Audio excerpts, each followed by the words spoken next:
Thank you, Tara, for the introduction. Thank you all for coming. I know that Sir David Tang spoke recently at this club, and he was a roaring success.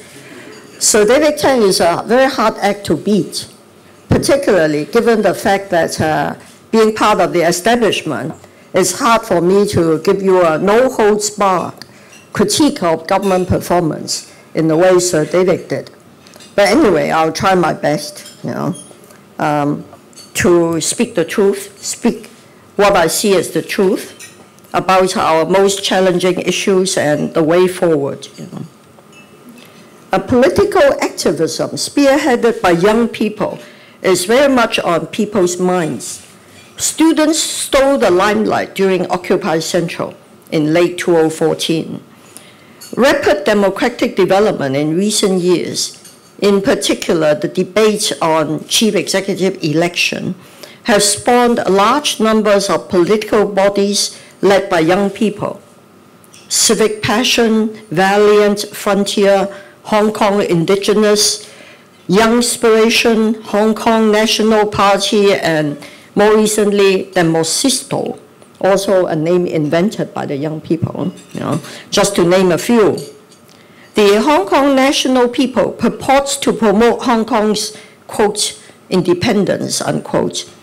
Others appear to be planning feverishly to take part in the upcoming legislative elections in September.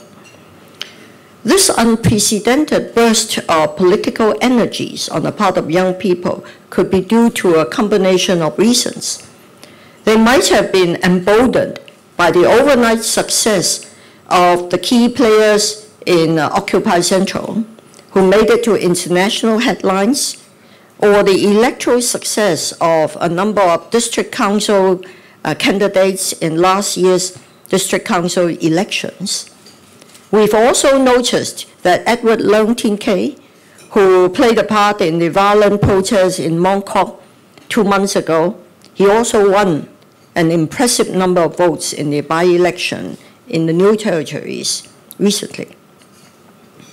The positions of district councillor and legislative councillor do carry a reasonably attractive remuneration package these days. In the old days, legislative councillors were rewarded with only an honorarium of, say, $2,000.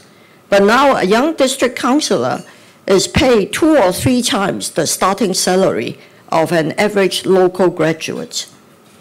Young people catapulted into these positions enjoy the limelight and the legitimacy of being the elected representatives of the people.